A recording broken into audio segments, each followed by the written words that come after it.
The Brandon Peters Show may contain explicit language and detailed plot points. For more information on the show, stay tuned to the end of the episode.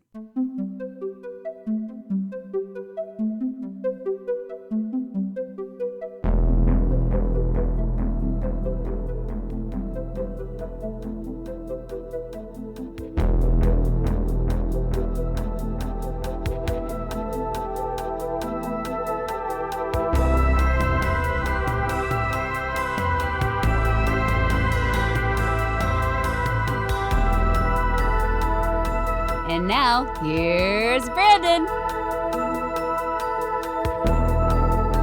All right, and I welcome you back to another week on the Brandon Peters Show. Today's episode features a discussion of 1986's The Transformers, the movie, and returning to the show to discuss that movie from the Halloweenies and Windy City Double Feature podcast, the programmer of the Music Box of Horrors Drive-In, and the best bartender in the history of Chicago, where you can find him at the Rock Island Public House, Mike Vanderbilt.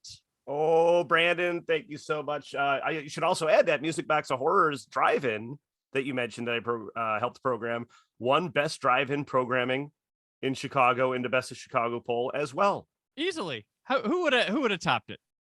I see those lineups and I'm like, I don't live that. I mean, I live a little drive from Chicago, but I'm like, I need to get up there. I need to have a drink at the Rock Island Public House. I need to see Drive-In. I need to do all these things. I was driving down to Nashville about a month ago and I didn't realize, I knew Indianapolis wasn't close, but I knew it wasn't that far. I didn't realize how close it actually was. That's not a bad ride.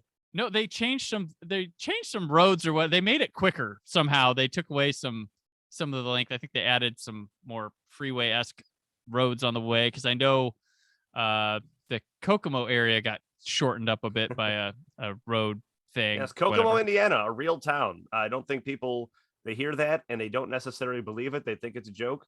100% true. What they don't know is that that's what the Beach Boys, that's the town the Beach Boys are actually singing about. And where Terror Squad was filmed. Now that I didn't know.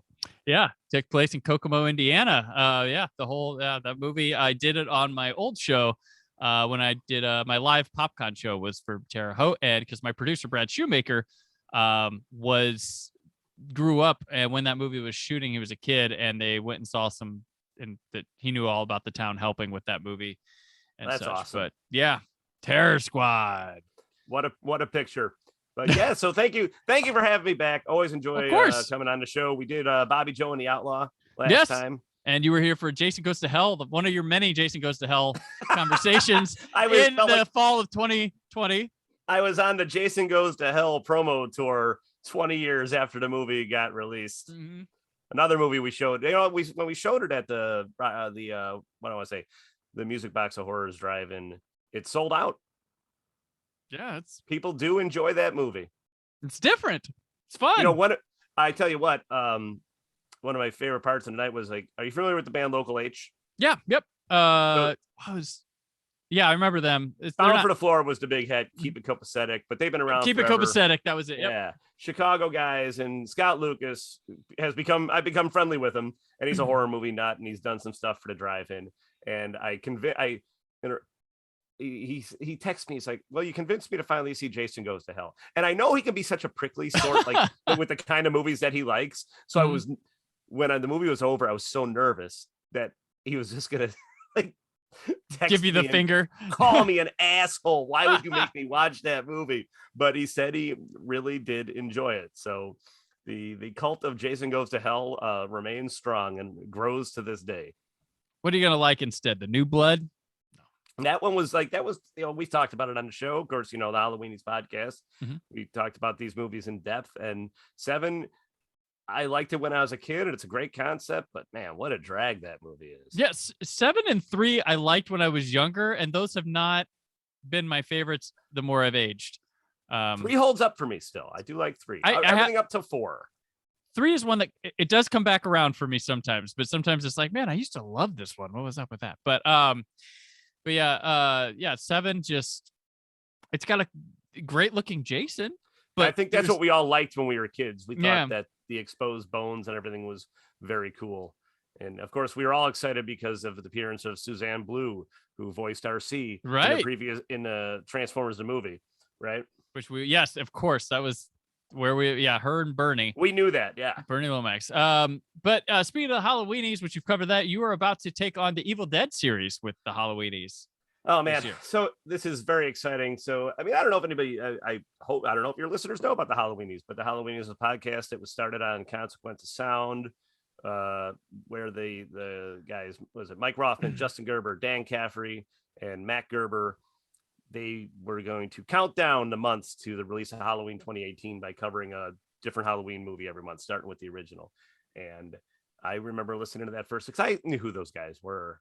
I was listening to that first episode and I was incensed that I wasn't asked to be a part of it. I was pissed. I was so mad, but I continued listening. And the following season, they brought me on for 2 episodes covering Nightmare on Elm Street, and I was excited. And then they gave me 5 and 6. It's like, man, fuck you guys. I finally get to come on the show and you give me Nightmare on Elm Street's 5 and 6. That said, I was probably the only person they could find that could say something positive about Nightmare on Elm Street 5 or Freddy's Dead, The Final Nightmare. Hold up. This is hilarious because I was brought onto a podcast last year to talk, and I got 5 and 6 as well.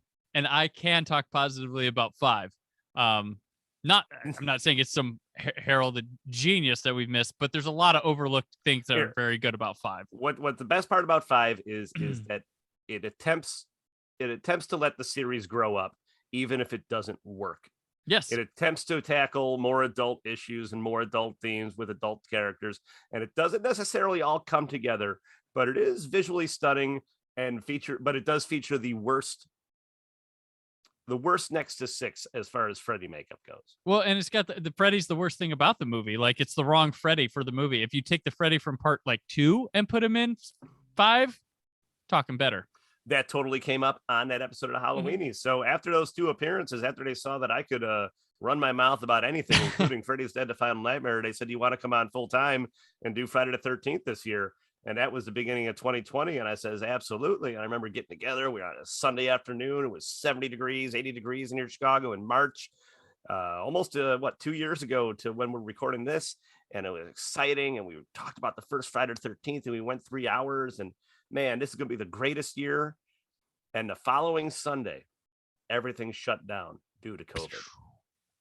And I hesitate to say that Halloweenies saved my life or anything sanctimonious like that, but having something to look forward to do every month in recording that podcast definitely helped me get through those stay-at-home days. Because I don't work in an office. I'm a bartender, and part of the great part about being a bartender was that whether times are good or times are bad, people drink, you're always going to have a job. That was the first time I can ever think of in history where you didn't have a job. You didn't have a job for 3 months. You were just stuck at home. But thankfully, due to our GoFundMe and unemployment, God bless them, we got through it. And we covered Scream last season, leading up to part 5, or 5 Cream as we call it on the show. And this year, we said, what are we going to do? What do we have coming out next year? And we do have a brand new Evil Dead movie, and Evil Dead Rise, coming out sometime later in the year. Mm-hmm. So we're doing the Evil Dead series, which we're going to have to do some creative work with that to get through a year. So, because there's only 3 movies in the remake and a TV show. So we're going to be covering the video games and all sorts of other interesting parts of the Evil Dead history. And I'm really looking forward to this one because I love those first 3 movies. I think the first one's one of my top 10 horror movies of all time, if not one of my top 10 movies of all time. And I love both of the sequels as well. Looking forward to it. Yeah. I love all 3, but I'm an oddball where I'm like, I like Evil Dead 1 the best. Like, there's something authentic to it, and I love the low rent stuff that pulls it off and is effective. What's so great about that first film is that it's transgressive. It's totally, and Joe Bob Briggs mentions this in a documentary on the DVD set from a couple years ago, that it feels like the people behind the camera might not be all there. It feels like somebody might have actually been killed during this film. Right, yeah. Got that documentary, that transgressive style to it. And then it's inspiring, too, when you find out the story behind it, because it truly says that if you really want to put in the work, you can succeed at making a movie, doing your podcast or whatever, but you just have to have that tenacity, a little bit of innovation, and a good group of friends around you that want to help out. Mm-hmm. Well, that's also my obsession, which I probably have said this on the show many times, with slasher movies, especially of like the 80s and stuff, where it's this thing that was reviled back then. But to me, the thing I love seeing it is they're all knocking off Halloween, right? Right. They all got this template. They're all doing the same thing. But one, I always like to see what they thought was important from Halloween to pull to theirs. And also, you really see who the terrific filmmakers are that come out of there that stand tall and above. They have the same resources. They have the same agenda. They have no money, all of them. But that's where you find out who is really good at what they like Joseph Zito doing The Prowler that gets him the Friday the 13th Part 4. Like, that guy's movie looks and feels way better than most of those. Absolutely. Right there. And it's like, in fact, it was one of the producers it was one of the money men behind Friday the 13th who saw The Prowler and told Joe Zito that when they were wrapping up 3. And I know this because we just covered this. If you're not a Halloweenies Patreon member, you're missing out on half of our episodes. We covered The Prowler this time around, and the producer called him and said, if this was called Friday the 13th, you'd make $1 million with this, but it's not. So if we do another one, I'll give you a call. And sure enough, they did another one and they gave him a call. Mm-hmm. Yeah. And he brought Savini along with him. And then they would once again reteam for Invasion USA. Oh, Invasion USA. And Joe Zito's an interesting director because I believe he got his start in adult films. His debut film was a film called Citizen Blue from 1971. Mm-hmm. And I can't find any information on it, but judging by that title, I'm assuming it's an adult film because his cinematographer that he worked with on most of his films, from Abduction and it's something like Bloodbath or something like that, both with Lawrence Tierney and The Prowler, Juan Fernandez. He went by many names, but he came from adult film too, and he shot under the name Harry Flex. That's good. He shot two Stone Cold classics, Deep Throat and The Devil and Miss Jones. Okay. Yeah, those are well-known adult titles. That's what I'm saying. It's not those are like if you name 5, like, that's what I'm saying. It's not just the low rent stuff that I like. Yeah. He's a classy son of a bitch. That's what it is right there. So when is the Evil Dead stuff dropping? Is it already started, or it's middle of the month, middle of March? We'll have our first Evil Dead episode, and we got Are you gonna do Don't Go in the Woods Alone, or the short film Within the Woods? Will be Within the Woods? Yeah, that's what it was. Well, anybody who listens to the Halloweenies podcast knows that we're one of the most in-depth horror podcasts out there, and really try to cover all the weirdo nooks and crannies. Main man Mike Rothman, kind of the main behind the scenes dude on this, who makes everything kind of happen behind the scenes.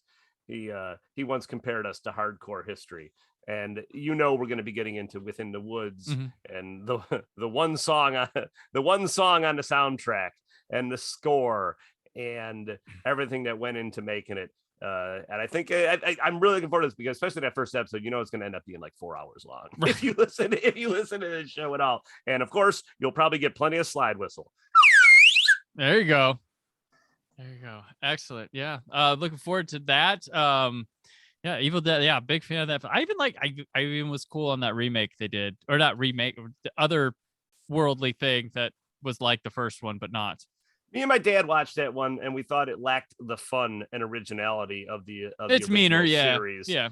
And I'm obviously going to be due for a rewatch because we'll be covering it this season. But I think I'm the one guy on the show who's not a tremendous fan of that one. But that always makes for the more interesting podcast episodes, particularly like what we talked about off the mic about Jason Goes to Hell. Yeah. The Final Friday, which we would cover for Halloween, which I actually think I was proud at the end. I think I got Justin, my co-host, to loosen up a little bit. Actually came around on it a little bit, not totally, just a little bit. Yeah. I could never dog a movie that has my favorite kill of the series. So which one's that?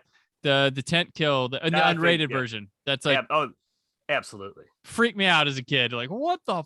It looked real. It looked real then. But yeah, and also recently awarded Best Bartender in Chicago, Mike. As of today, as of the recording, yeah. It was the last move of the Madigan machine before he got indicted. If anybody's familiar with Illinois politics, Mike Madigan's been Speaker of the House for decades and been running this state like his own piggy bank. Well, depending on who you ask, but he's notably corrupt. And he just got indicted today. So that I've been telling people that was his last move to get me Best Bartender in Chicago, despite working in the suburbs. Gotcha. Yeah. And the thing I love about that, you shine a light through your social media and stuff with your bartending about how like people don't fucking hate these jobs. People like service industry jobs, stuff like that. It's always portrayed as like, oh, people are always pissed off, but they mistake passion for like, being miserable.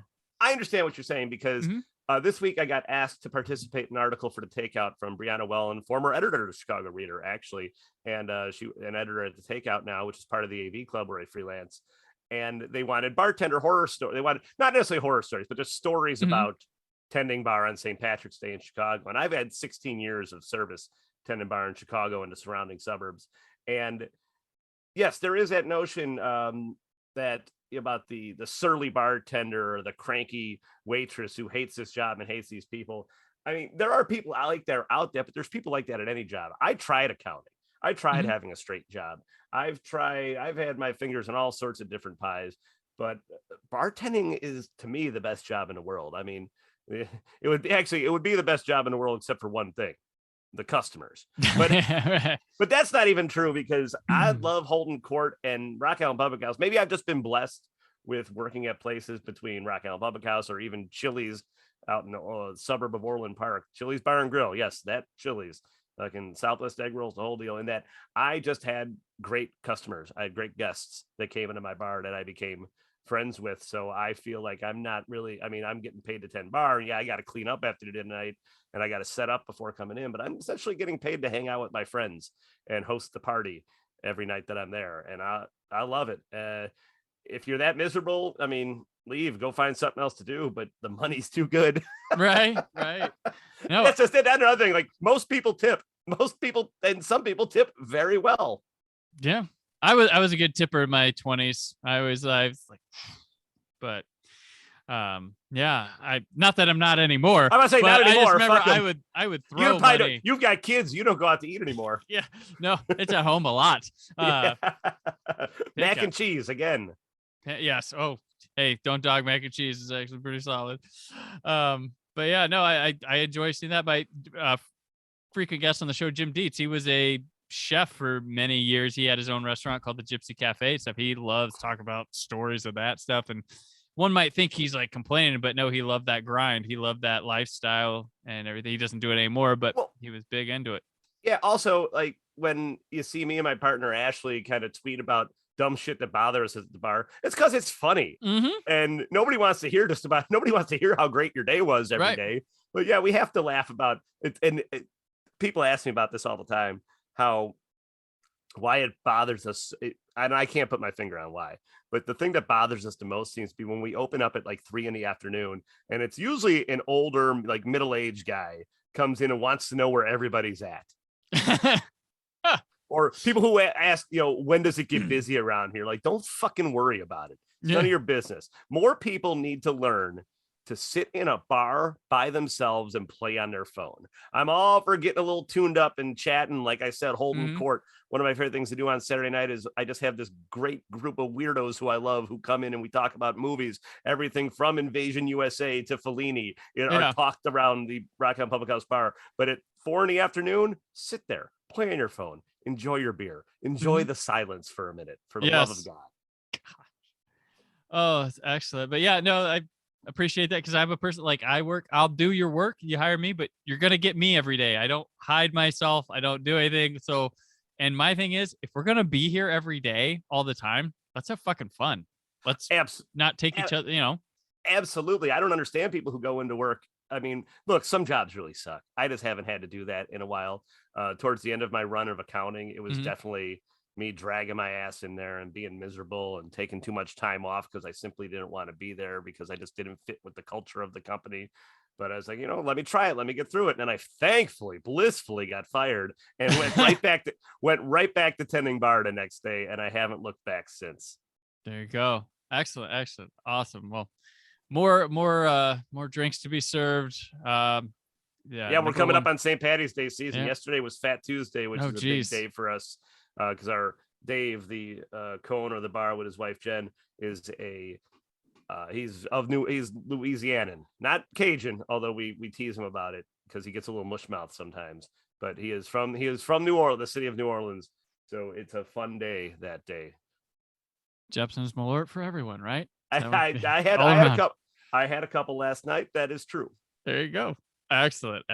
All right. Well, we'll move on to The Transformers. Oh my God. The movie. It's directed by Nelson Shin, written by Ron Friedman and Henry Orenstein, starring Peter Cullen, Orson Welles, Judd Nelson, Robert Stack, Leonard Nimoy, Susan Blue, Eric Idle, Scatman Crothers, Casey Kasem, Clive Revel, and Frank Welker. Top billed Eric Idle, I must say. Well, I mean, if you have a member of Monty Python in your movie, even if it is a movie about, essentially Rock'em Sock'em Robots, you have to put him at the top. Where he shows up in the middle for like 10 minutes or so. Yeah. I mean, I guess you could probably count all of his lines on two hands, probably. Right.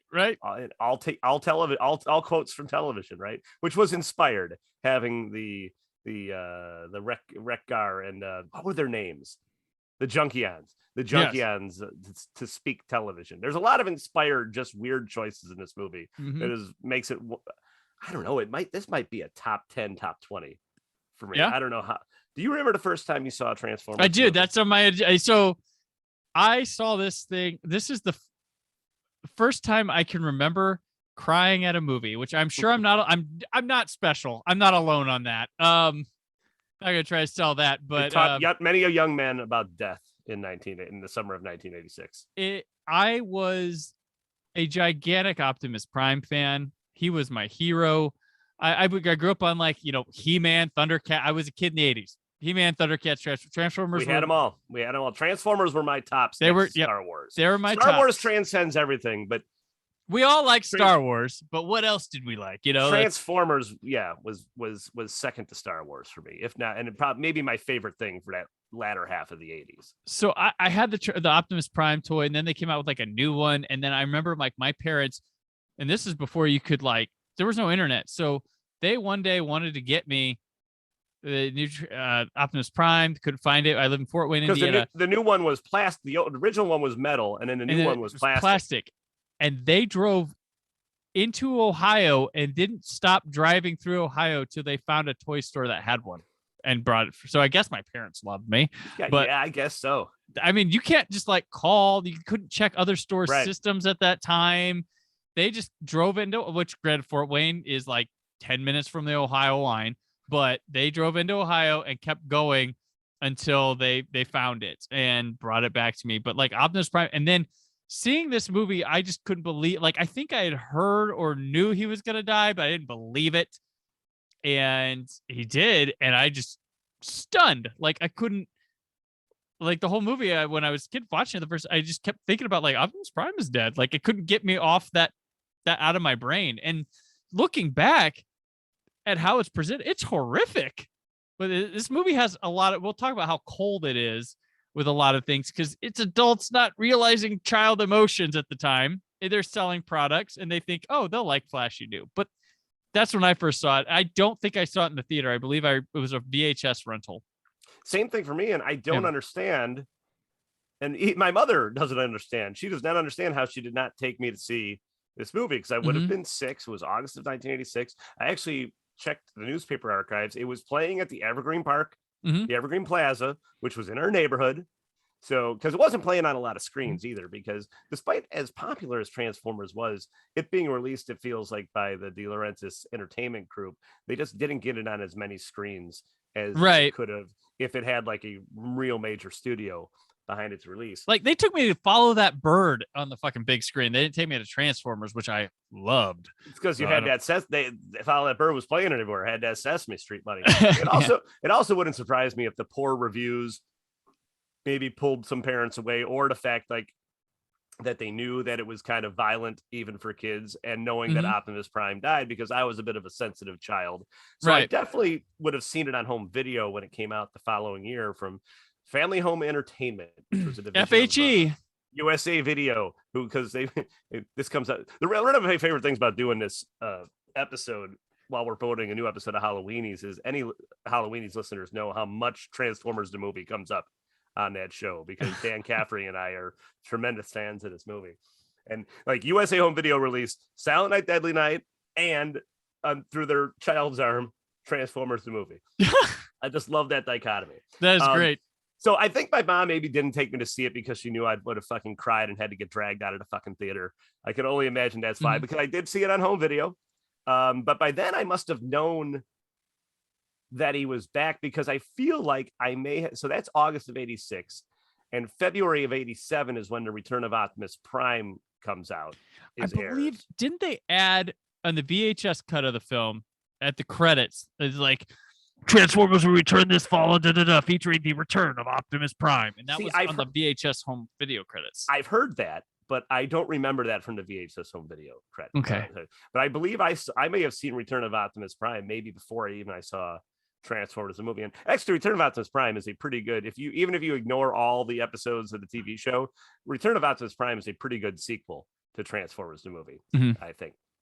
I haven't seen that in a long time, but it's pretty good. Of course, the animation's not as good as the theatrical film, but there's a pretty good story to it that I like, and it works as a pretty good ending to the whole series at the same time. So yeah, I didn't see it the home video. I imagine my mom had to talk with me and had to tell me, hey, don't worry, this thing happens. Don't worry about it. And you're talking about the VHS. So the only video store that had a copy of it was Village Video. Okay. And there's a good friend of mine who still comes in and hangs out at Rock Island Public House with me, Metal Dave Rodriguez, and he remembers renting it from there. So we figured out that every time it wasn't available to rent, because you couldn't find it for sale anywhere. For some reason, it just was not a sell-through title. If it was out, either he had it or I had it, because we would constantly go back there and re-rent it. And there was a little flub, like where the tape kind of like warbled. Like in the beginning when the Unicron went inside Unicron, when all the things are pumping up and down. Yeah. So whenever I watch it to this day, you remember the warble. I wait for that like flub, and it's not there, and it weirds me to fuck out. That's crazy. Like so when I rented it, I remember the place was QuickTime Video up in Fort Wayne, Indiana, in the Riviera Plaza area, where there was people in Indiana, or for Fort Wayne may remember, it was across the street from where this bar called Pierre's was, which was like 6 bars inside of one. It had like a concert hall, 2 dance clubs, a karaoke crooner bar, a pool hall, like an entertainment complex. Yeah, and big bands would come through and play there too. But so it was next to a grocery store called Rogers. I remember this all, and there was a place called Hooks Drugs, and it was back between them. It's now like a trashy towny bar. But there was a place I always remember, because the video was where they had the tokens, where there was the case there, and there was a hook, and if there was a token on it, it meant it was in, and you took the token up the counter, and they opened a drawer just full of VHSs, and they had to match the number and pull it out, and that's where I would rent that movie, was from QuickTime Video. That's where I remember it being. But yeah, and I do remember. So one of my friends in college had this, and we put the VHS in, and that's where I think I remember that voiceover at the end on the VHS. It might not have been in the rental one, but it may have they probably reissued it once or twice. But yeah, that Family Home Entertainment, I remember that, that loud logo at the beginning. All the Ninja Turtle tapes had it. Yes, it's true, because the 1990 movie had it, and they had that stupid Pizza Hut commercial too, with the kid playing baseball.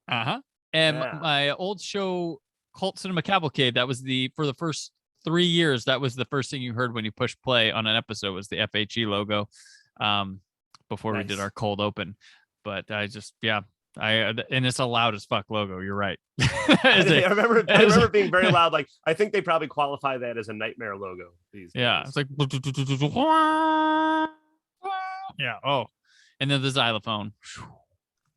But yeah, I had so many tapes with that thing on there. Oh yeah, that was good times with renting Transformers the movie.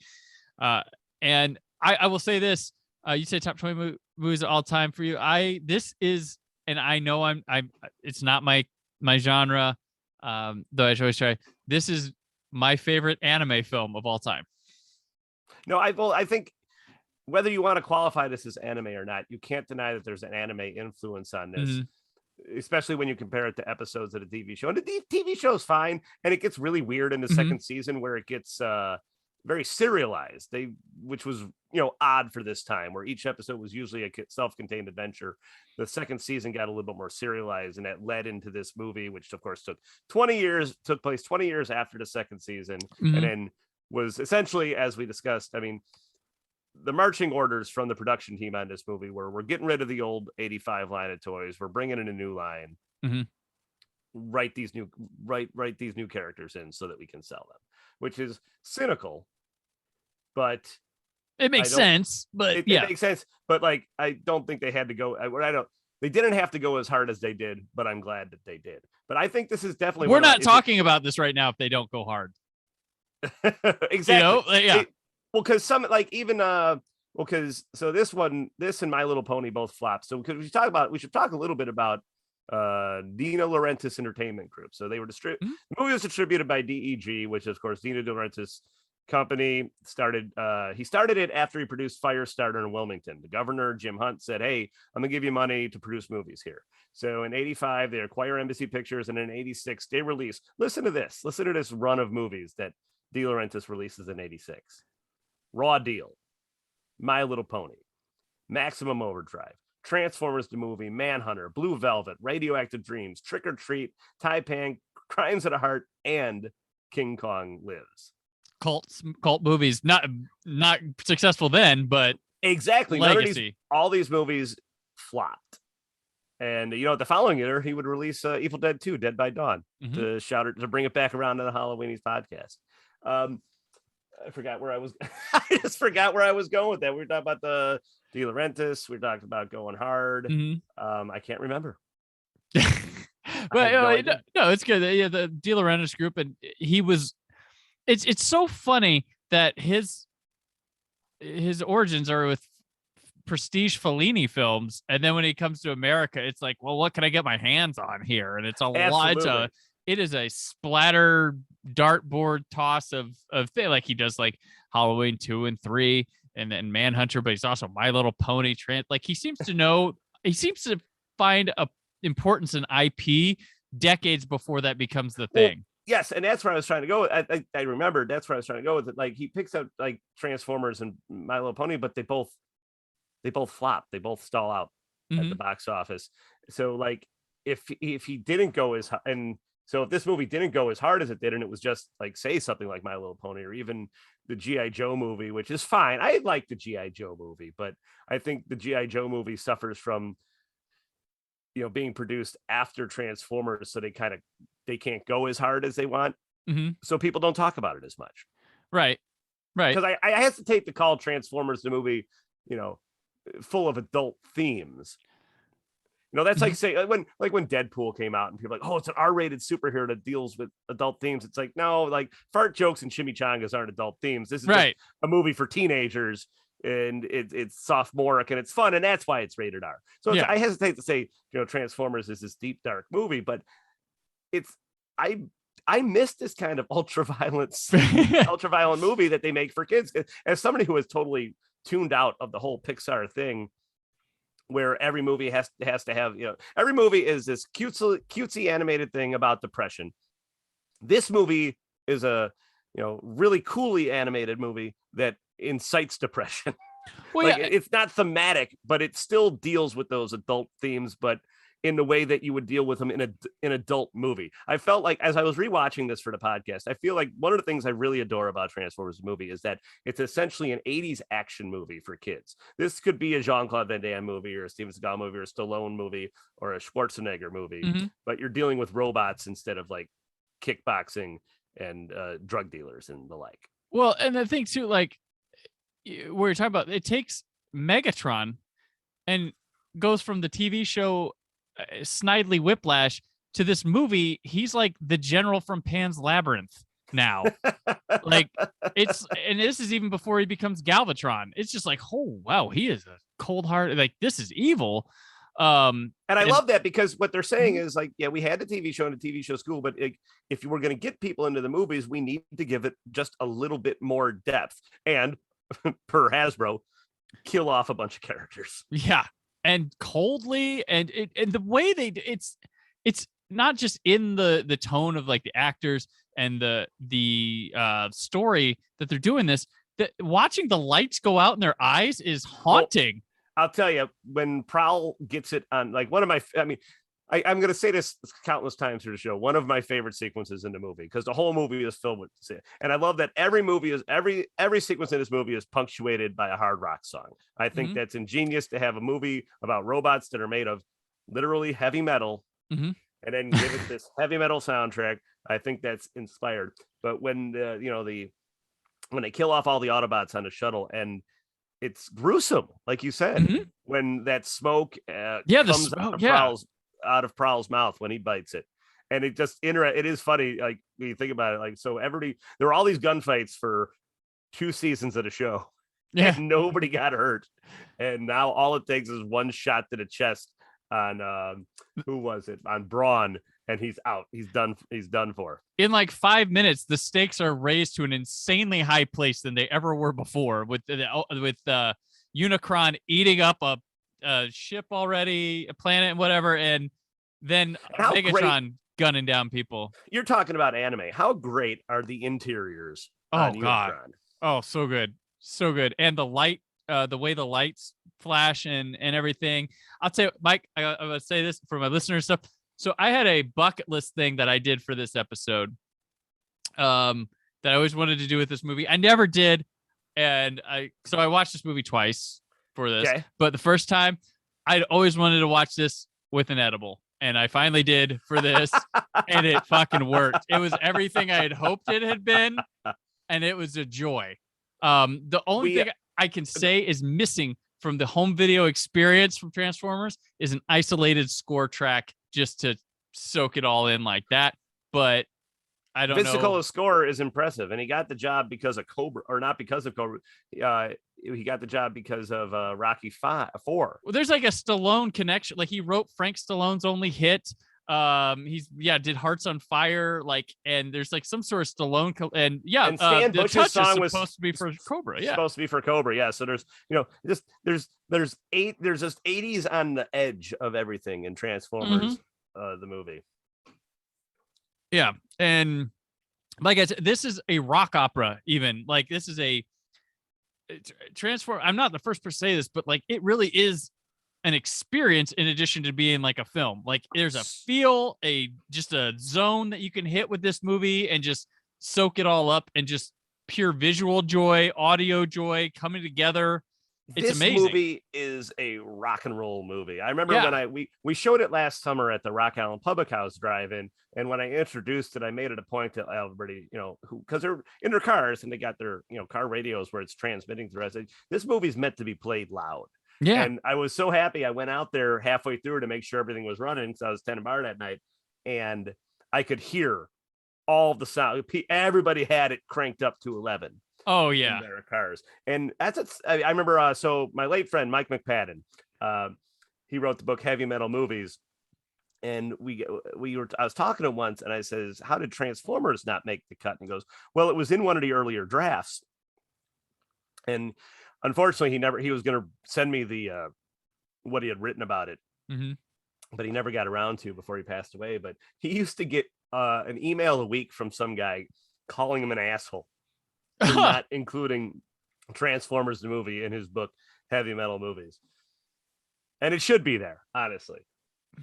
Yeah, definitely. Like the metal works, and it's even got Nothing's Gonna Stand in Our Way from Savage Streets, which I love, is in there. It's a different performance than what's in Savage Streets. Let's talk about that for a minute, because I have some information about that. All right. So Nothing's Gonna Stand in Our Way and Hunger are both performed by Spectre General for this one. So the former, Nothing's Gonna Stand in Our Way, is produced by Randy Bishop and Spencer Poffer, and the latter only Poffer. So Bishop performed Dear Jesus God and Over Me for Vanishing Point from 1971. Okay. So this is how far back we're going for cinema history on this. We're doing it. And he did tunes for Staying Alive, another Stallone connection. Because I believe Stallone directed. He directed and had a cameo right at the beginning. Yeah, but yeah. So Nothing's Gonna Stand in Our Way appears in '84 Savage Streets, and that's directed by Danny Steinman. Danny Steinman, you say. Why do I know that name? Well, that's AKA Danny Stone. Danny Steinman directed Friday the 13th Part 5. Roy Burns' father. Yeah. Yeah, the New Beginning. And he also directed an adult film called High Rise, featuring Harry Reams. Harry Reams calls it one of his favorite performances. So the version in Savage Streets is performed by Australian singer John Farnham. The song was written for him. Now, this guy Bishop, Randy Bishop, also co-wrote Up the Creek with Rick Nielsen of Cheap Trick. And we'll talk about that later in this episode, because I don't understand how they didn't end up on this soundtrack, considering they ended up on the soundtracks for both heavy metal and rock and roll. So this would like complete their cool animated film trilogy right here. But then somehow ended up on the soundtrack, the Transformers 2, Revenge of the Fallen. Yeah. Yeah, that's... Well, they got in somewhere. They knew the opportunity had been missed, is what it was. Yeah. Just all the stuff just like it's nothing's here to stand in our way. 2 great soundtracks it appears on. Then that's because that Savage Street soundtrack is fire. I do love that one, and that's a cool movie people should check out. Definitely, I did an episode of my old show on it. Linda Blair's kind of Death Wish movie, but yes, and Linnea Quigley's early role from her. What's his name from Animal House? John Vernon, go fuck an iceberg. John Vernon as the really angry principal, who's also in Up the Creek. Oh, there we go. Connections, all connected back to Transformers.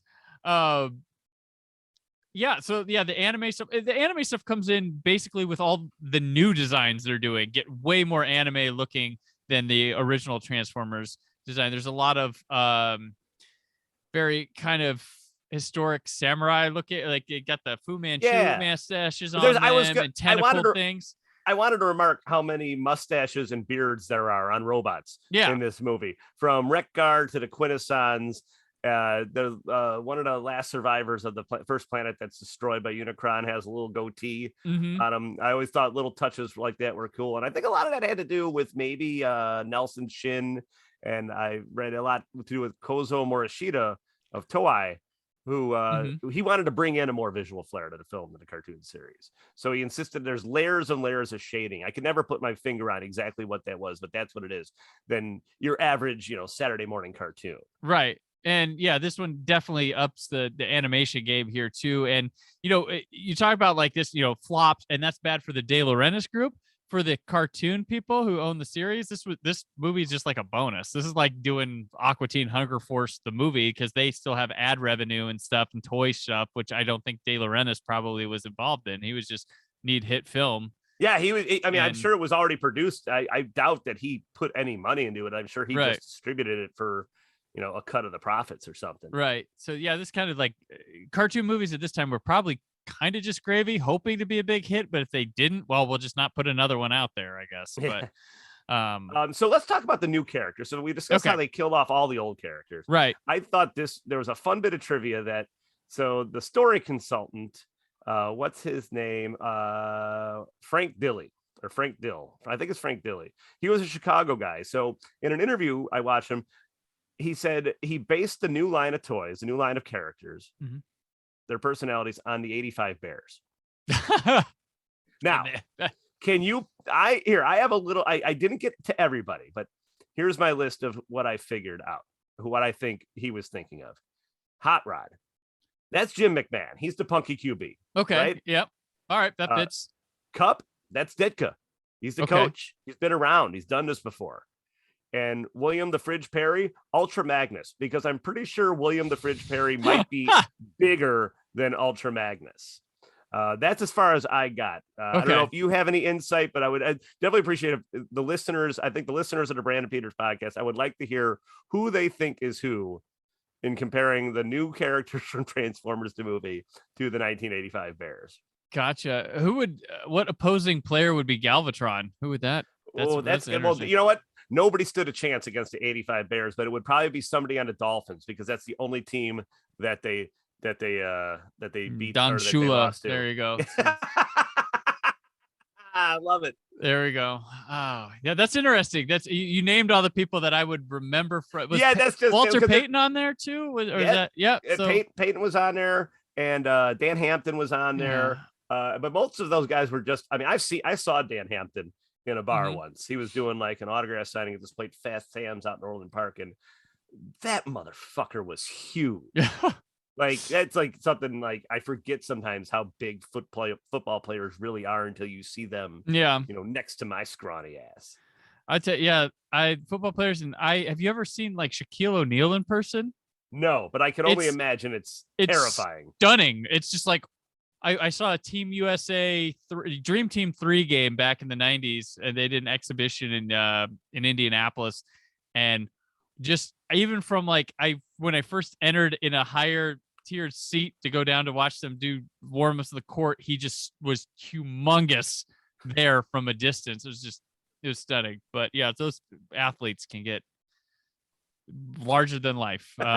Truly, 100% larger than life. Larger than life. So yeah, these Hot Rod. He looks cool, but like, did you go for him? The Judd Nelson? This is interesting because I don't remember having any issue as a kid with a new set of characters coming in. Right. None of that bothered me. Maybe because I was a kid and I was like, oh, cool, new toys. Because I was spoiled and I had them all.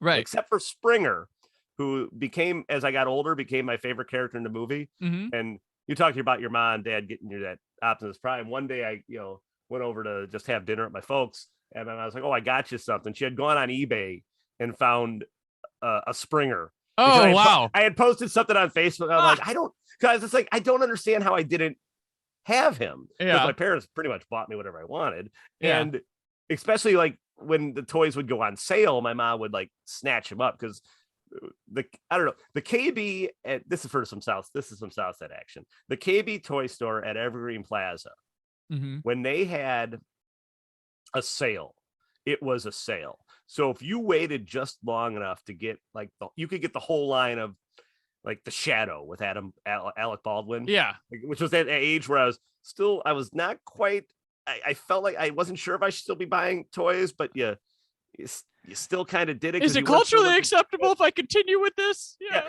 Because that's in the mid 90s. That's before it was just like, grown ass men just have rooms full of fucking toys. It's totally cool now. But I liked Hot Rod. I thought Hot Rod was cool. And I think because I've watched that movie so many times and I really don't watch episodes of the TV show, these are my Transformers, right? Including Optimus Prime. You were talking about Optimus Prime at the top of the show.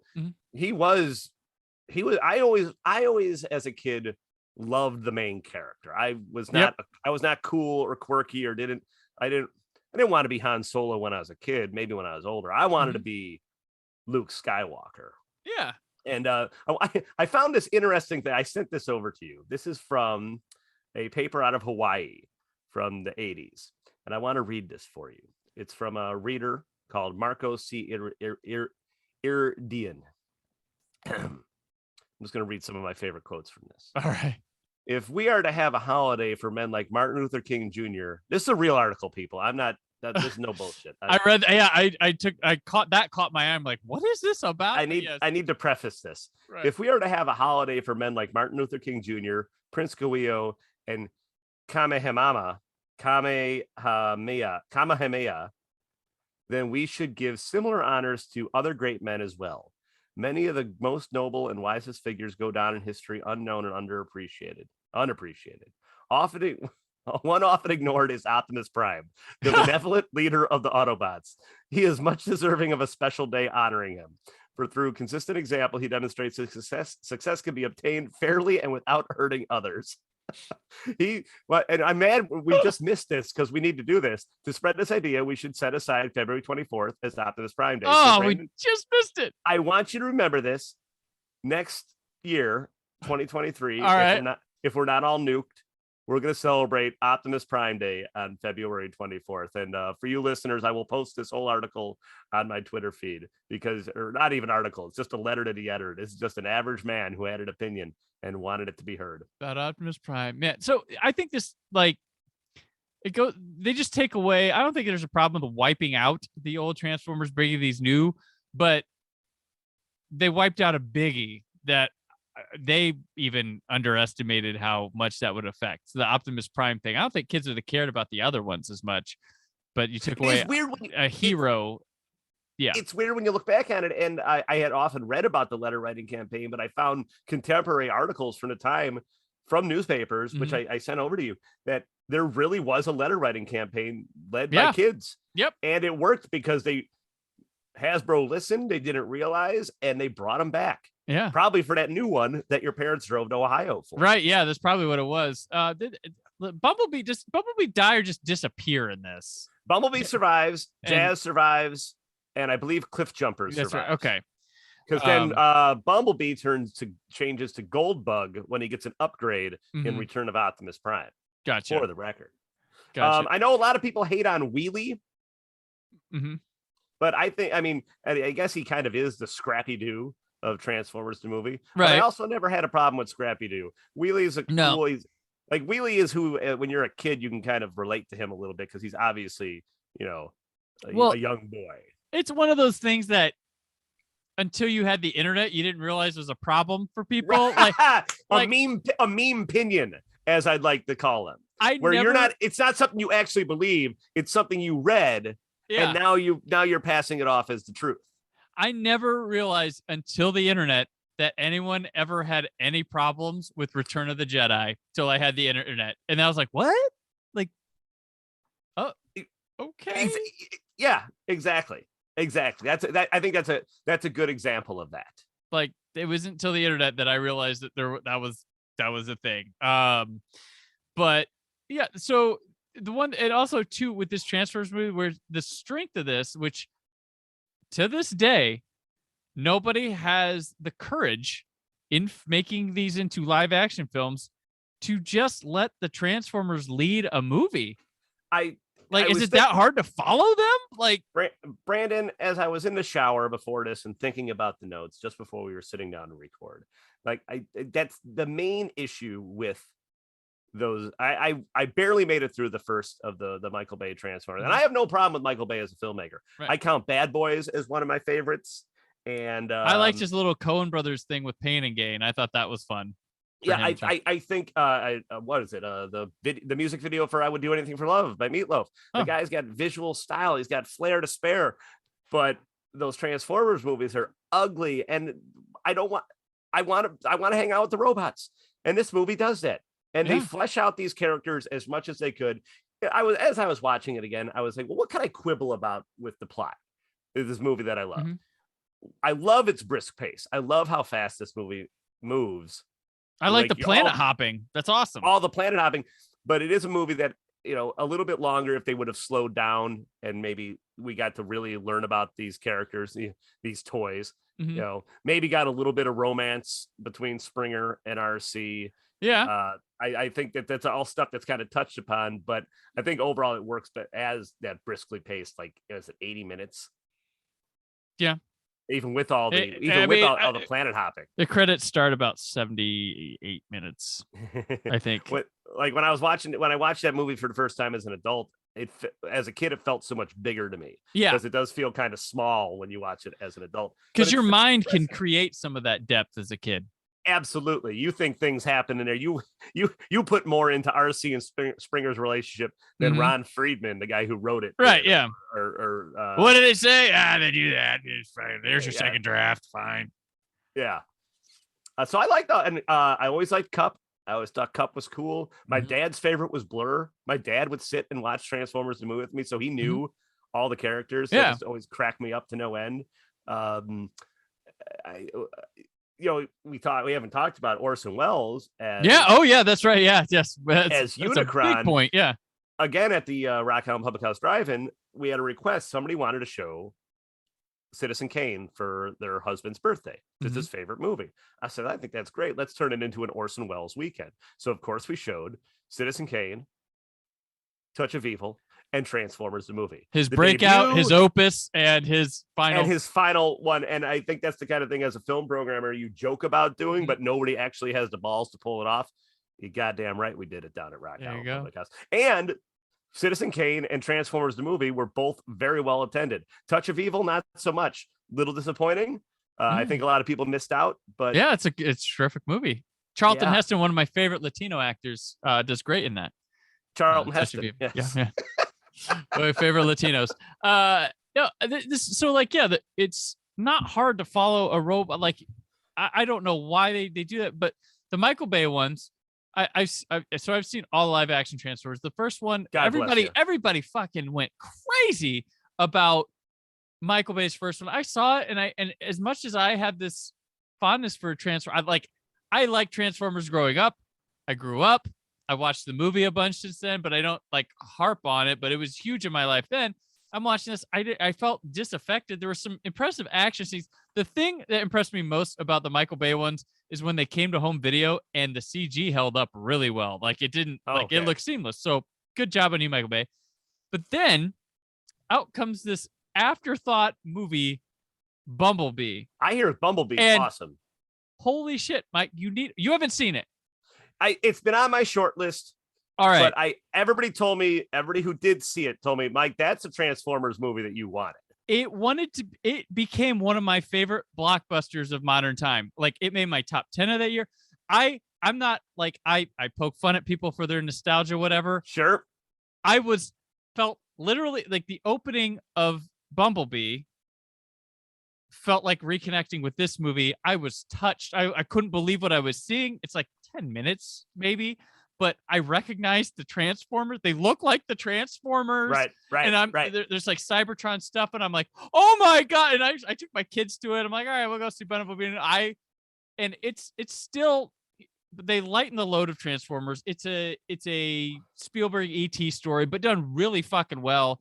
And it takes place in the 80s, gets kind of a good vibe with it. I felt like I was transported from fucking Bumblebee, Mike. So no, I've heard. I loved it. You're not the first person that has raved about this one. They're colorful. They're not complex Transformers designs. And it works. It's got the vibe. It's got the touch. But which is funny because the touch is from here, goes to Boogie Nights, and Wahlberg goes to Transformers, and then Bumblebee has a bit of the touch. So it comes right back around.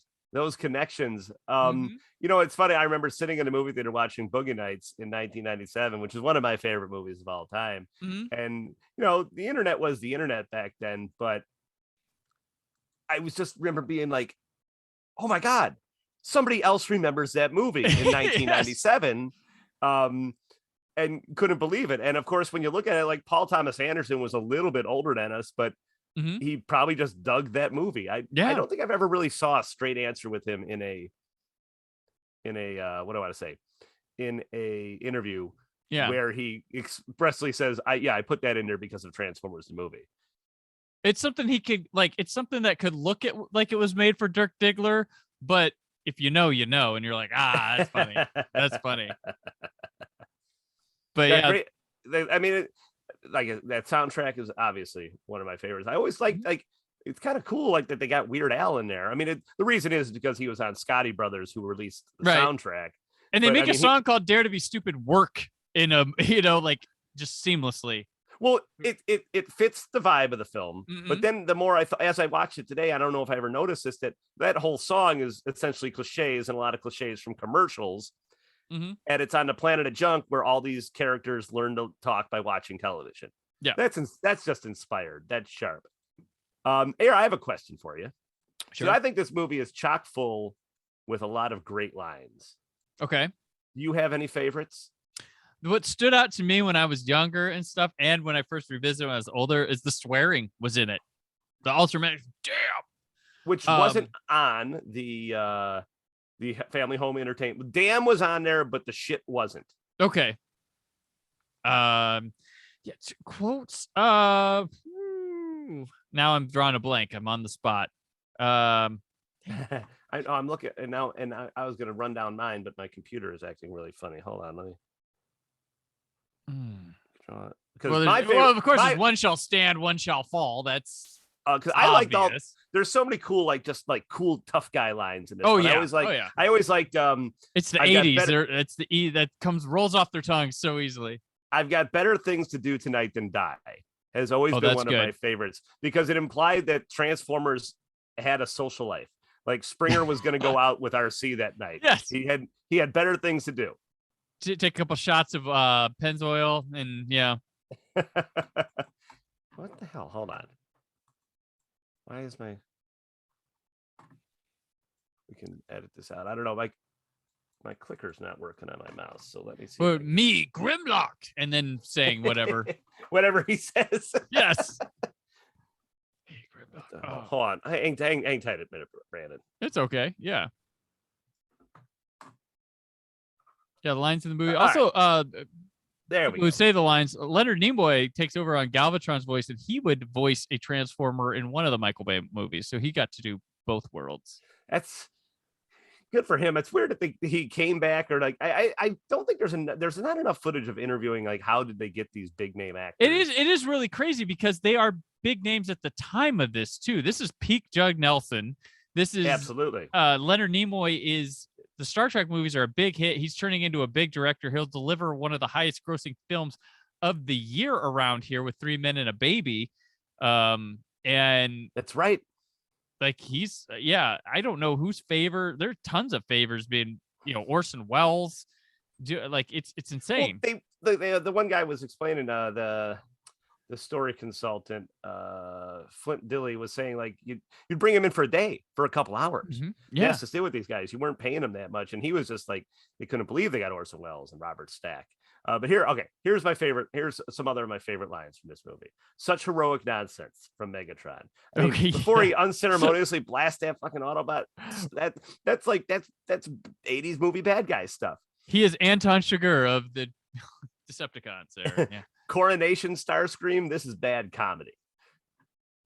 And believe it or not, this is the fun part. Springer gets a lot of the best lines. Yeah, and there's a lot of great shots in this. Do you have any favorite shots? Oh man, movie? I love when the opening happens, and I know this isn't like a shot for the movie, but the like tunnel of whatever shit you go through to get to space before the credits come out and start shooting at you like Superman the movie. I love that. There's a lot of Unicron stuff that works for me with like really good close-ups. Yeah, I love the interiors of Unicron because they're all like these very intricate paintings. Yeah, Optimus Prime dying, turning gray. Like, why is he turn gray and all the like? They have to really rub it in. He's dead, I think they said it was to let you know. No, he's not coming back by the end of the movie. Yeah, he's done. One of my favorites was the one Stunticon in the reflection of Optimus Prime's grill. Oh, right before he runs him over. I think there's a lot of terrific, just like it's well thought out. Like it's movie. It's not an afterthought for these like animators really put into it. There's that scene when RC is dragging the corpses of the Autobots while the attack is happening on the city. I think it's Wheeljack is one of them. Yeah, and it shows they're dead. They're not coming back. Oh, I love the spinhead guy in the underwater planet that innocent like that. Oh, the Quintessons are great. Yeah. I like that nobody innocent or guilty, you're still getting fed to the Sharkticons. Great Sharkticon design too. Yeah, like underwater, so we have shark, and like it's so humanistic, all this like robot stuff that it's comical but cool at the same time. Well, some of the best comedy is in that I love the sequence where you cut from the Autobots who are mourning the death of their leader, and the Decepticons are on Astro Train fighting over who gets to be the leader. Right, and there's just some great dialogue and some great slapstick in that segment. Starscream always such a punk, and he really gets his here too. It's just it. Like when you talk about like making the deaths of characters pay off. Yeah, like countless kids had wanted to see Starscream die for years because he was, you didn't like Megatron, but you kind of understood, like at least Megatron seems to have a little bit of honor or something. Like Starscream's just trying to get rid of him so that he can be the boss man. And of course Starscream is going to have a coronation where he's going to have a crown put on him and there's trumpets blowing and shit. And it just, he's talking about like, the scriptwriter Ron Friedman didn't have to go so hard, but they did. Like they did not have to lean into what do we know about this character? Yeah, for sure. And then put it on the screen. and his voice is just grating, so it works. And speaking of voices, I always had an idea that Robot Chicken never did. And I swear when I lived in LA, like people who did those shows could hear me in places because stuff I would say during the week would show up in an episode that following Sunday. But they overheard you. Yeah, it was real. Family Guy had that going for like a 3-week period where it was really eerie. But so I always thought it'd be funny, a sketch where you had Megatron, Mumra from Thundercats, Cobra Commander, and Shredder out for a smoke break. I like that. I like that a lot. I like, how could that not be done? Like all of them had. And I think Frank Welker voices at least 2 of them. 2 of them, yeah, because Uncle Phil was Shredder. That's right. I forget that. pretty awesome there. But yeah, the good voices. Colored. I mean, you're talking about shots. This movie is very colorful in good ways that aren't like. I mean, they aren't like super poppy, like trying to be vivid, but they use a lot of shadow. Yeah, shadow. Like yeah. You get this great color, like, and I think it was Nelson Shin, the director, who said, he tried to all of the Decepticon stuff is in purples and greens, and all the Autobot stuff is in oranges and yellows. And again, it goes like again, for what most of the contemporary critics called a loud toy commercial, there was some real thought and craft. Right, exactly. Everything around every corner. The art design's just fantastic. And the story, the scripting is bold. I mean, it's a kid's movie, but man, it makes bold choices. So that's like, yeah. The more I look at it, it's just impressive. Yeah, that they pulled this off. It's unfortunate that they couldn't go as hard on G.I. Joe the movie, because I think it suffers from that. And like they both the G.I. Joe the movie and Transformers, they both introduced new mythos into the series.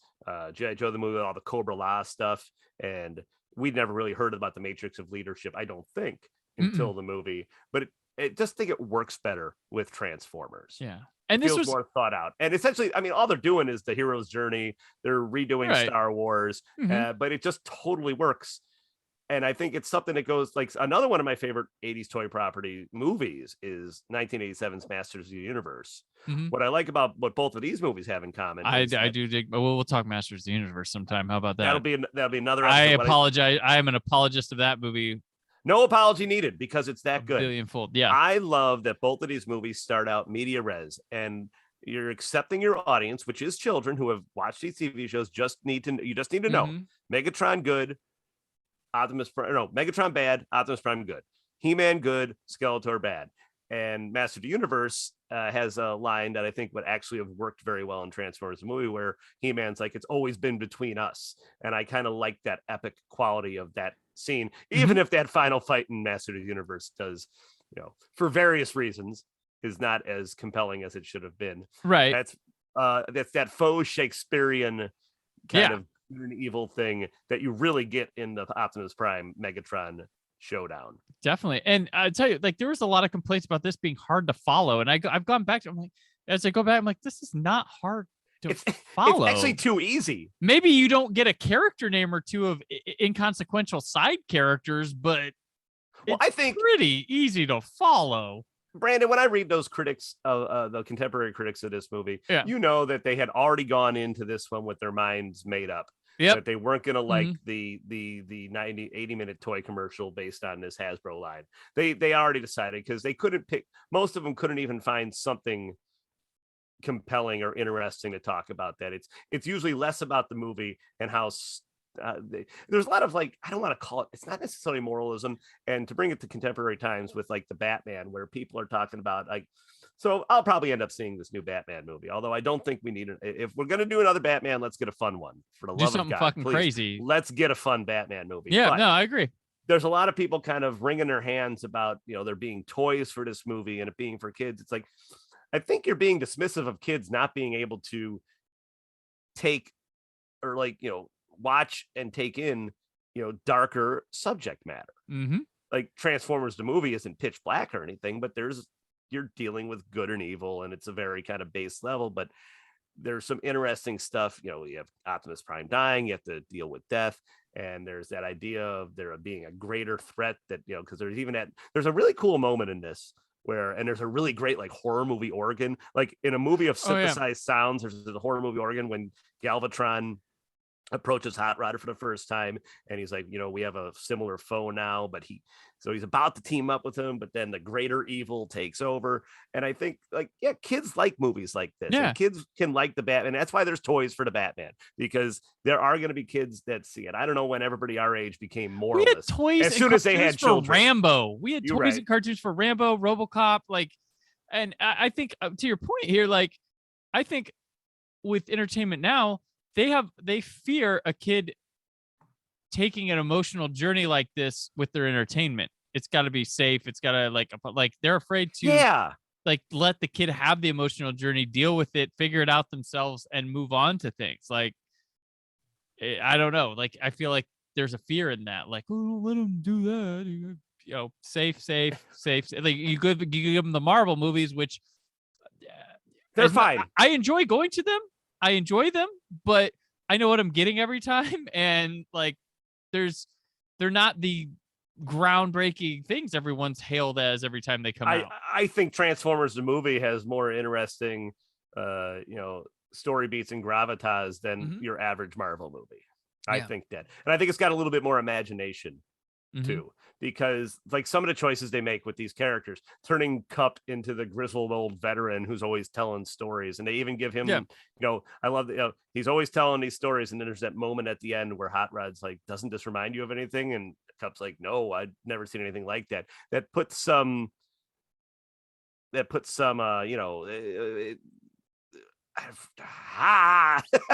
it just put some weight on that scene that wouldn't be there without that line where he comes saying no, this is the first time I've ever seen anything like this. So we're truly facing something dangerous. Yeah. We're having movie comparison stuff with what was influenced. There's a Godfather narrative connection here with the leadership of the Autobots, where I didn't come up with this. I saw this in my research, but Optimus Prime would be Vito Corleone, and Rodimus Prime, or Hot Rod, would be Michael, who comes into the picture not caring as much, coming in the fold, and all of a sudden Optimus dies. Things are serious for him now. Ultra Magnus would be Sonny, who's a bit more of a hothead, want leadership, and look what he gets blown to smithereens, being obsessed with his leadership and not making good calls, and then Rodimus Prime, and Hot Rod becomes Rodimus Prime, finally taking the mantle. Oh man, I love that. More powerful, but it's there. It's 100% there, and that was part of the pop culture lexicon at the time, because movies had a lot more staying power with classics and things of that era. So that would been definitely on a mind when making something like this. But Which also Magic is Robert Stack pre-Unsolved Mysteries. This is just about before he was going to go on that journey. Maybe it was this movie that made him realize what a terrific voice he had. Right. Yeah, we did. That could be it. But yeah, no, I seriously have a huge fondness for this movie. I think it's really good. Or as I would say, that too. Really good, actually. That's yeah. Well, here's the thing about Transformers movie for me. Yes, there is a lot of nostalgia for this. This movie reminds me. This was the movie I would rent when I was homesick, and I did that until my 20s. I think, and it's hard for me to divorce the nostalgia. But that said, there are plenty of movies that I did like when I was a kid that I watch now, and I'm kind of like, oh man, this is laughable. This is a joke. As I watch this movie again at 41 years old, it still hits me in all the right spots. I still get emotional with the death of Optimus Prime. I still get excited every time those hard rock tunes play. And I always find something new too, because this isn't cheap Saturday morning animation. Right. Not that there's a problem with cheap Saturday. I love cheap Saturday morning animation. But the animation, there's an artistic quality. These, like I keep bringing it up, the script writers did not, Ron Friedman and the story consultant, they didn't need to. They could have just made these characters disappear. They didn't have to kill them off, but they tried to bring some weight and some gravitas and some pathos to a 90-minute movie of robots crashing into one another. Right. And it's loud and it's action packed. And the soundtrack's cool, and it's the equivalent of just smashing toys together. And it's everything I would want out of a Transformers movie. Yeah. Just give me a little bit more development with the characters, but I I know I'm asking for a lot with a animated film from 1986. But I love this. Like the animation is wonderfully detailed, but not too busy, and that's works for it a lot. Yeah. When I watched it the second time, my daughter was around, and I was like, "Oh, I'm gonna watch this Transformers movie." I was like, tell her a fun fact. I'm like, I cried at this movie when I was a kid, and she's like, "What? Why?" I was like, "Well, it's my hero." I'm like, "Here, I sit down. You don't have to watch the whole thing, but just check it out." And she ended up being pretty enthralled because she's like, the art on this is incredible. Like she was really just taken in by what the art looked like, how it moved, and she got into the story. Well, she was because like, what was the last time she saw a 2D animated cartoon? Aside from maybe something you showed her. Well, yeah, aside from something I showed her, I couldn't tell you, but like I tend to show, so like with my kids, I give them a good range of stuff from all eras. I always have since they were a kid, so they can not think something's funky, goofy, and they have like a real appreciation for all sorts of art. Like, I don't dismiss like, oh, I don't like, oh, CG, blah, but like they enjoy CG stuff. They love puppetry. They love seeing puppet things.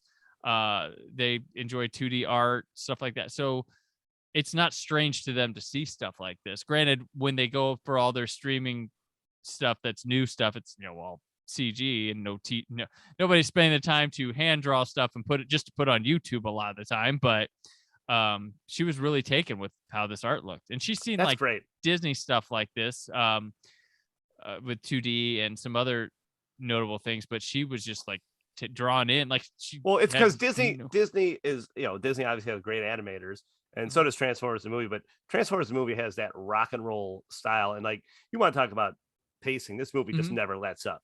So it'd be easy. I was doing another podcast where a guy was talking about showing his kids Star Wars, the original Star Wars for the first time, and they got bored because the pacing it takes its time, and I don't think you have enough time to be bored with Transformers. And things are transforming too, so it's got to move. And for better or worse. I mean, I don't know if that makes it a better movie or a worse movie, but I mean, I would like to see more superhero movies that move like Transformers the movie. Yeah, at 80 minutes. You and I talk about the beauty of the 90-minute or the 80 to 100-minute film. Like that's a lost art form nowadays. I agree. It was Army of Darkness that really taught me what an 80-minute movie could do. Oh yeah, definitely. Freaking was it Wes Craven's Red Eye? Credits start rolling at like an hour 12 on that movie, and it's. I've heard that movie. I've been meaning to check that out. I haven't checked out. I like it a lot. I think it's Cursed. Yeah, I think it's his last, maybe not great, but really terrific one. Cursed. I want to see that original cut that we can't find anywhere of Cursed. I've heard about it. Or it's because of people signing off on because they were in the movie and they're not now. But a contract issue more than likely. But I'm just surprised it hasn't leaked. Most things have leaked at this point, right? But that's what's great about the world we live in, where, one day it'll happen. You're going to see it. It's like how I would love to see that original ending of Friday the 13th Part 2, where Mrs. Voorhees' eyes open.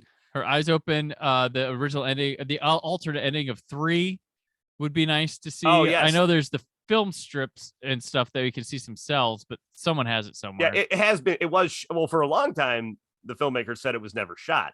And then the thing, the pictures came out, and it's like it was. But I also think was that Len lying. I don't know. But also sometimes, like you do, I realize the older I get, you seriously do forget about shit that you did. Oh yeah. Well, it takes somebody to remind you, or a picture like, holy fuck, that did happen. Yeah. Well, and some people, their memories, like I be a huge Doctor Who fan, the 60s, the people are still alive from the 60s that did the show for like a year or so. And then, it wasn't like as popular for like fandom and stuff till, you have conventions now. They recite things told to them by other people that happened to them as anecdotes. So they will always steer a conversation back to those greatest hits because they don't really remember it too well. And that can happen too.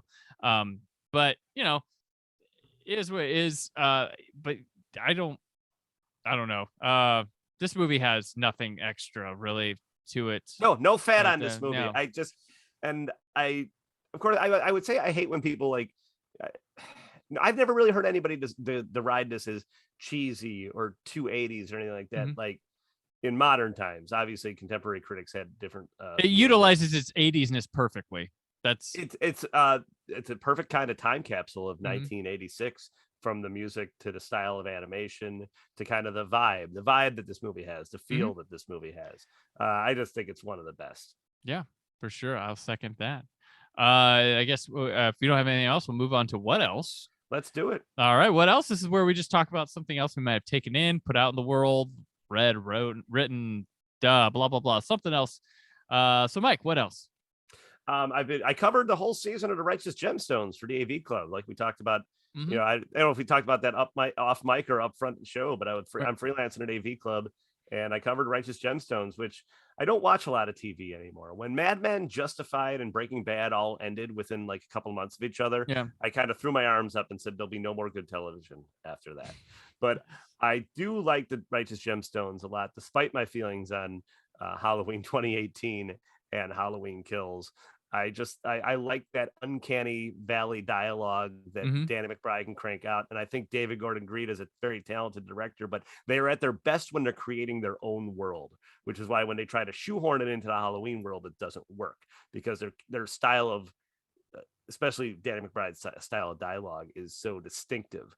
Right. It just works better when he's in his own world. And the Righteous Gemstones is truly their own world. I highly recommend the show. I thought the finale wrapped things up a little too neatly, but I guess that's just something that Danny McBride strives to do with each season. But all across the board, A+ of the season. Best Eric Roberts has been in a long time too. Oh, you watched it as well? Oh yeah, Terrific. I wanted more Eric Roberts, but that show's very good about giving you just enough of everybody, because I was waiting the whole season as I'm reviewing it for Baby Billy to finally make his appearance. They took their time.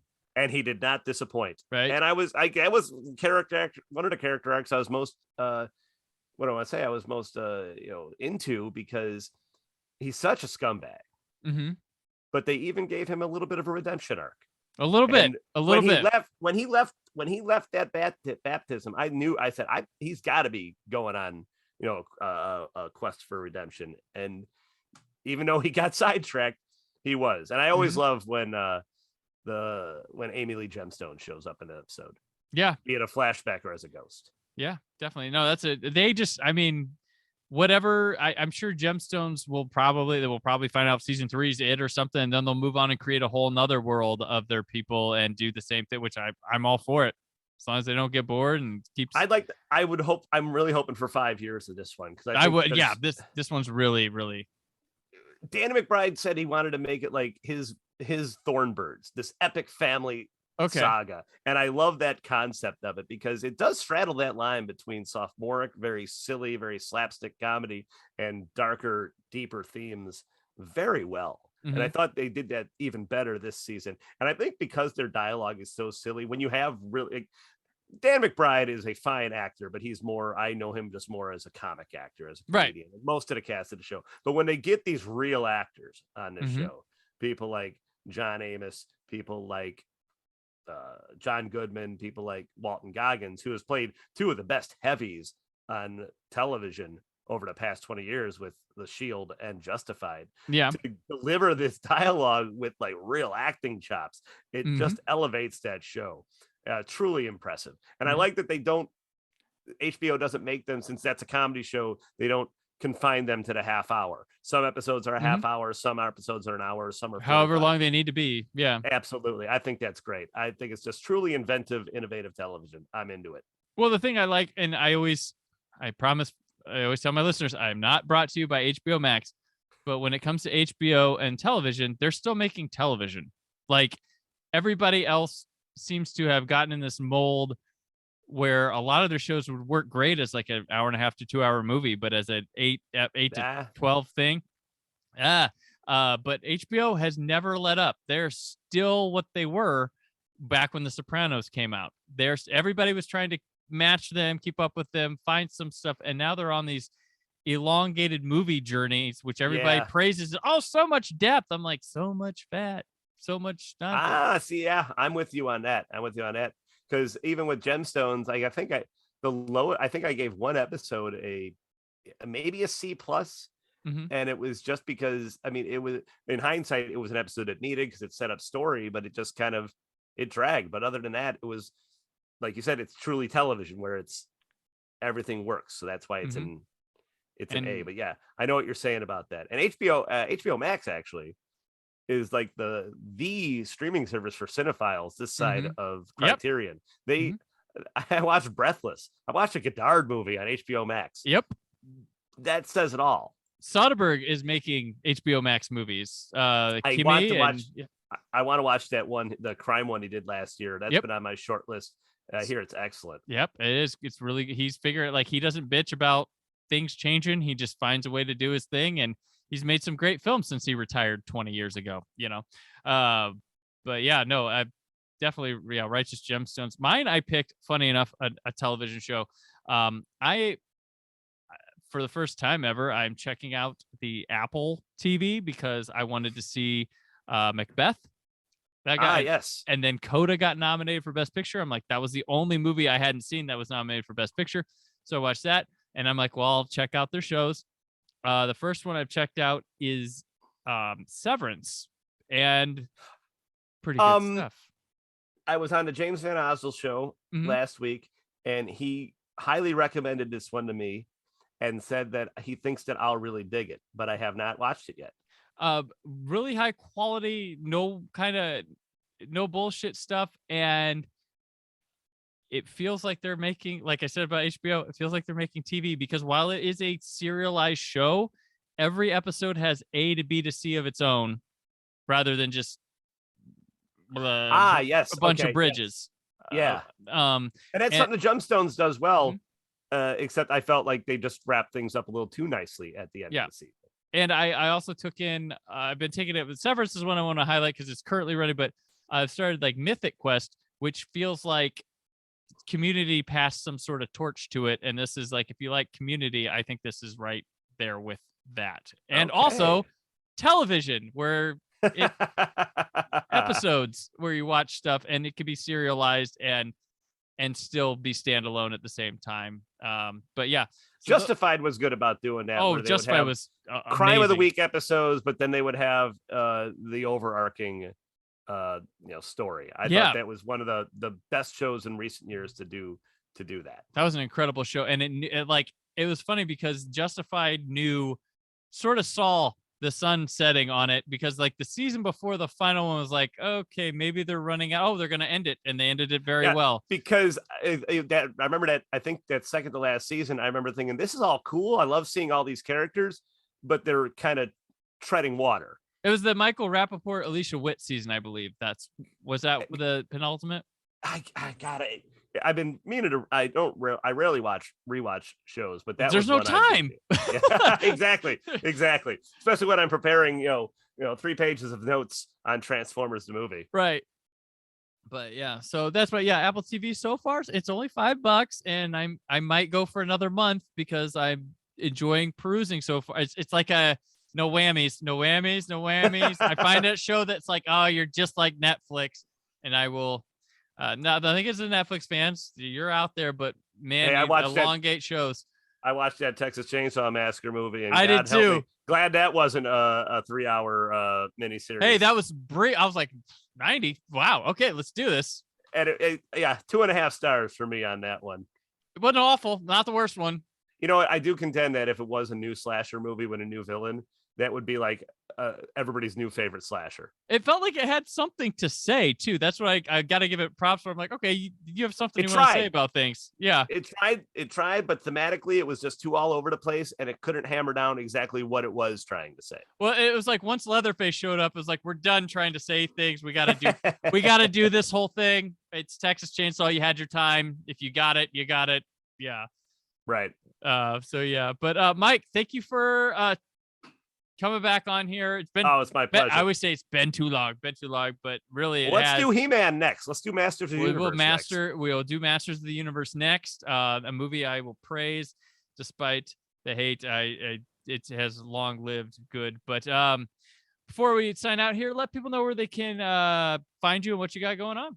All right. So don't forget, check out the Halloweenies Podcast, Halloweenies Pod on Twitter, Halloweenies Podcast on Instagram. We got that brand new season where we're taking on Kandarian demons as we do deep dives into the Evil Dead each month. We got Evil Dead 2, Army of Darkness, the remake, the TV show, the video games. We're going to do it all. And me personally, you can find me at Mike Vanderbilt, at Mike Vanderbilt on Twitter, at MA Vanderbilt on Instagram. You can find me Saturday nights at the Rock Island Public House, as well as Sundays and Tuesdays. And please check out my other podcast, the Windy City Double Feature Picture Show, Centerfold, revealing cultural through Playboy Magazine. And I've been kind of dropping hints at this. April 1st, I'm going to be dropping a brand new podcast that is top secret as of right now. And despite the date I'm releasing it on, there is a reason for it. This is no joke. All right. I know everybody's expecting me to do some dumb shit as the man who owns a slide whistle on April 1st, but no, I assure you it is an honest to God real podcast that I'm very excited about. Excellent. Look forward to that. And I'm on Twitter and Instagram at Brand4KUHD, written work at whysoblue.com. There's more from the Brandon Peters Show this week, but until then, remember, you've got the touch. You've got the power. Thank you for listening. The Brandon Peters Show is a Creative Zombie Studios production. Produced by Brad Shoemaker and Brandon Peters. Written and edited by Brandon Peters. Announcer vocals by Jessica Alsman. Theme song by Metavari. Web design and show art by Brad Shoemaker with Brandon Peters. All music and clips featured in the episode are property of their respective studios, and no infringement is intended.